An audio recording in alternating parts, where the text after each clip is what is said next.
ନୟାଗଡ଼ ଜିଲ୍ଲା ଓଡ଼ଗାଁ ବ୍ଲକ ଅନ୍ତର୍ଗତ କୋମୁଣ୍ଡ ପଞ୍ଚାୟତର କୋମୁଣ୍ଡ ଗ୍ରାମର ଆରାଧ୍ୟ ଠାକୁର ଶ୍ରୀ ଶ୍ରୀ ଦଧିବାନଜୀଉଙ୍କ ପୀଠ ନିକଟସ୍ଥ ମକର ପଦାଠାରେ ନୟାଗଡ଼ ଜିଲ୍ଲାର ଅନ୍ୟତମ ପ୍ରସିଦ୍ଧ ମକର ଯାତ୍ରା ମହା ଆଡ଼ମ୍ବର ସହକାରେ ଅନୁଷ୍ଠିତ ହେଉଛି।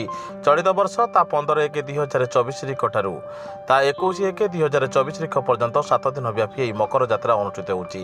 ଯାତ୍ରା ପଡ଼ିଆରେ ବିଭିନ୍ନ ପ୍ରକାରର ଦୋକାନ ବଜାର ଖୋଲିଥିବା ବେଳେ ପ୍ରବଳ ଗହଳି ଦେଖିବାକୁ ମିଳିଛି।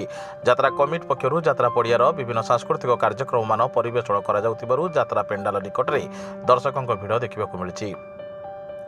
ଯାତ୍ରା ପଡ଼ିଆରେ 17 ତାରିଖ ଦିନ ପୌରାଣିକ ନାଟକ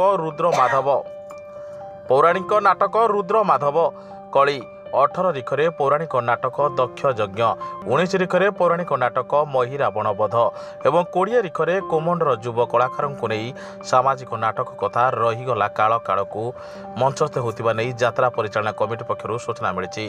ଅଞ୍ଚଳର ସର୍ବପୁରାତନ ଏହି ପ୍ରସିଦ୍ଧ ମକର ଯାତ୍ରା ଉତ୍ସବକୁ ସ୍ଥାନୀୟ ସରପଞ୍ଚ ଶ୍ରୀମତୀ ଦୀପିକା ସେଠୀଙ୍କ ପ୍ରତ୍ୟକ୍ଷ ତତ୍ତ୍ୱାବଧାନରେ ଅଞ୍ଚଳର ସର୍ବପୁରାତନ ଏହି ପ୍ରସିଦ୍ଧ ମକର ଯାତ୍ରା ପରିଚାଳନା କରାଯାଉଥିବା ବେଳେ ସ୍ଥାନୀୟ ଯୁବଗୋଷ୍ଠୀ ଏବଂ ଯାତ୍ରା ପରିଚାଳନା କମିଟିର ସଦସ୍ୟମାନେ ପରିଚାଳନା କରୁଛନ୍ତି।